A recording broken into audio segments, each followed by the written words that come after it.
اما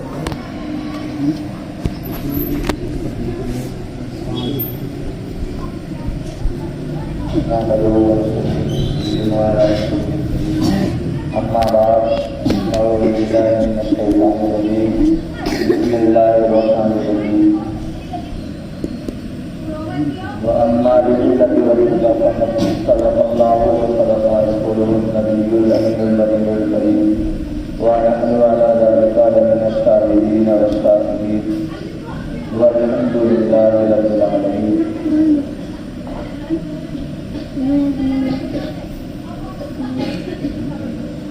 شریف کا نظرانہ پیش کریں. اللہم صلی علی سیدنا مولانا محمد وعلى آلہ وسلم. صلوا علیہ الصلاۃ والسلام علیہ یا رسول اللہ صلی اللہ تعالی علیہ وسلم.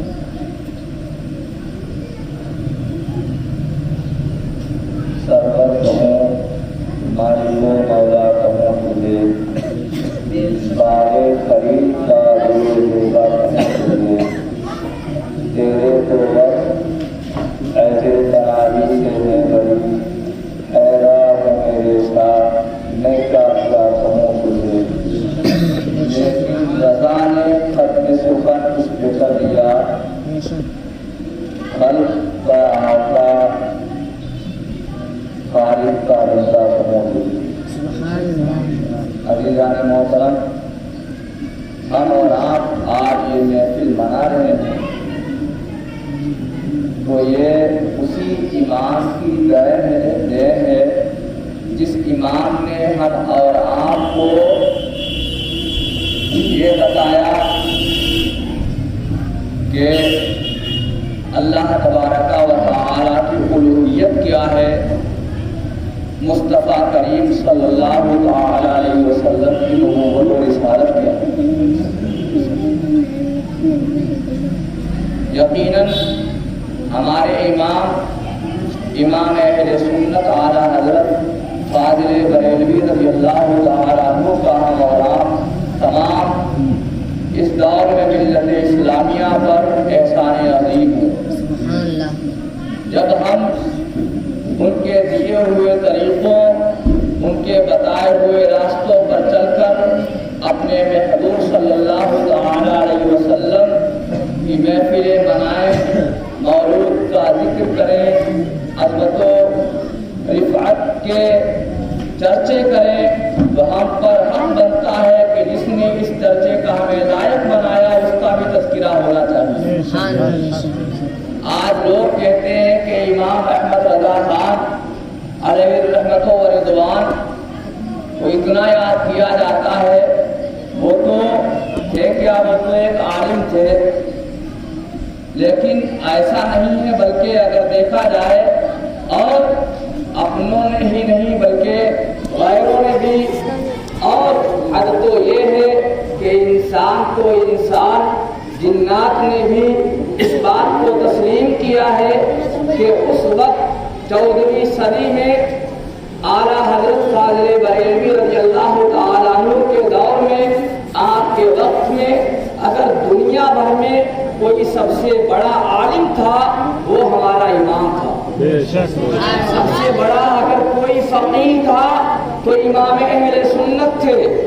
سب سے بڑا اگر کوئی مفتی تھا وہ امام اہل سنت کی ذات تھی. بس چونکہ وقت کم ہے، اس کو سمجھانے کے لیے آج میں ایک واقعہ پیش کرتا ہوں. مناظر اہل سنت ناشر مسلک اعلیٰ حضرت جناب مفتی مطیع الرحمان صاحب قبلہ وہ اپنی تقریر میں بیان کرتے ہیں اس واقعے کو، اور وہ نقل کرتے ہیں اعلیٰ حضرت فاضل بریلوی رضی اللہ تعالی عنہ کے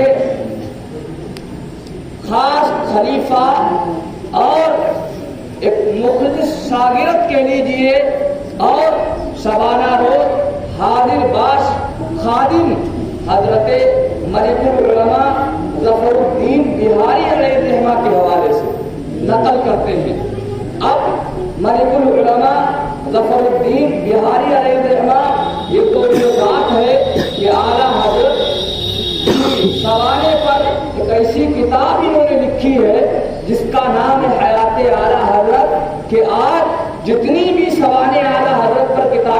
جا رہی ہے، سب کی مرجع، ماخذ اور مستق وہی ملک العلماء ظفر الدین بہاری علیہ الرحمہ کی کتاب بن چکی ہے۔ اور آپ یعنی ملک العلماء ظفر الدین بہاری علیہ الرحمہ سرکار اعلیٰ حضرت رضی اللہ تعالیٰ عنہ کی خدمت میں رہتے تھے۔ ٹھنڈی کا موسم تھا، جاڑے کا زمانہ تھا۔ فرماتے ہیں کہ ایک مرتبہ کا واقعہ ہے، میں سرکار اعلیٰ حضرت فاضل بریلوی رضی اللہ تعالیٰ عنہ کے دولت خانے پر خدمت کے طور پر رہا کرتا تھا۔ ایک رات میری اور اعلیٰ حضرت کی گفتگو چلنے کے بعد مسئلے مسائل پر جب 11 بجے رات کے ٹھنڈی کا موسم تھا تو فاضل بریلوی رضی اللہ تعالیٰ عنہ امام اہل سنت اپنے گھر کے اندر جو اندر آپ کے لیے رہائش کا انتظام تھا وہاں آپ چلے گئے اور ملک العلماء ظفر الدین بہاری علیہ الرحمہ فرماتے ہیں میں جو بیٹھک تھی وہ اسی میں بستر لگا کے اور میں لیٹ گیا، اور بیٹھک کے سامنے سے ایک گلی تھی جو اندر گئی تھی بالکل اعلیٰ حضرت کے اس کمرے کی طرف جہاں آپ رہتے تھے۔ ملک العلماء ظفر الدین بہاری علیہ الرحمہ فرماتے ہیں کہ 1-1.5 گھنٹے کے بعد ورد و وظائف سے فارغ ہو کر مجھے غنودگی طاری ہوئی، نیند کا غلبہ ہوا، ابھی پورے طریقے سے سویا نہ تھا کہ اتنے میں کیا دیکھتا ہوں کہ کوئی باہر والے دروازے پر آ کر دستک دے رہا ہے، دروازہ کھٹکھٹاتا ہے، اور کھٹکھٹایا تھا، ابھی دروازہ کھولنے کوئی نہیں پہنچا تھا۔ ایک تو رات کا وقت تھا، اچانک 12-12:30 بجے کا وقت، کون ہو سکتا ہے؟ خیال آیا ہو سکتا ہے کوئی چور ہو، ڈاکو ہو، نہ جانے کون ہوگا کہ اتنے میں وہ دروازہ اپنے آپ کھلا، اور کھلنے کے بعد دیکھا کہ 2 شخص ہیں، وہ میرے کمرے سے جو متصل گلی تھی اس گلی سے آ کر اور اندر کی طرف جا رہے تھے۔ میں نے دیکھا لیکن میں ڈرا ہوا تھا بہت، میں کچھ ان سے کہہ نہ سکا۔ وہ جا ہی رہے تھے اندر کہ اندر سے اعلیٰ حضرت فاضل بریلوی رضی اللہ تعالیٰ عنہ اٹھتے ہیں اور کہتے ہیں حرم حرم حرم، تو اتنا کہتے ہیں جب تو دونوں کے دونوں جو آنے والے تھے رات کے وقت جن کے لیے دروازہ اپنے آپ یکایک کھل چکا تھا وہ فوراً رک جاتے ہیں، ٹھہر جاتے ہیں۔ اعلیٰ حضرت فاضل بریلوی رضی اللہ تعالیٰ عنہ اپنے گھر کے اندر والا دروازہ کھول کر اور دیکھتے ہیں تو وہ لوگ آپ کو سلام پیش کرتے ہیں، اور آپ سلام کا جواب دینے کے بعد ابھی خاموش تھے امام اہل سنت فاضل بریلوی رضی اللہ تعالیٰ عنہ کہ وہ کیا ہوتا ہے کہ ان کے دونوں کے بازوؤں پر 2 بڑے بھاری بھرکم سانپ نمودار ہوتے ہیں۔ امام اہل سنت فاضل بریلوی رضی اللہ تعالیٰ عنہ یہ دیکھ کر فرماتے ہیں، ڈانٹتے ہیں دونوں کو، کیا تم کو معلوم نہیں ہے مصطفیٰ صلی اللہ علیہ وسلم کی حدیث پاک ہے کہ انسان کے پاس جاؤ تو انسانی شکل میں جاؤ، اپنی شکل میں نہ جاؤ۔ اتنا سننا تھا۔ ملک العلماء ظفر الدین بہاری علیہ الرحمہ فرماتے ہیں میں دیکھ تو رہا تھا، دیکھا کہ وہ دونوں کے دونوں بازوؤں پر جو 2 سانپ نمودار ہوئے تھے وہ غائب ہو گئے، وہ ختم ہو گئے۔ اور پھر امام اہل سنت اعلیٰ حضرت فاضل بریلوی رضی اللہ تعالیٰ عنہ نے فرمایا تم کہاں سے آئے ہو، کس کام سے آئے ہو؟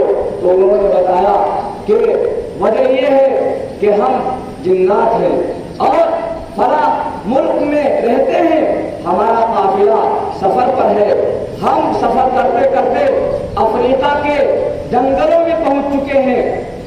جانتے ہیں آپ افریقہ یہ اپنا ملک نہیں ہے، دوسرا ملک ہے، یہاں سے دور ہے۔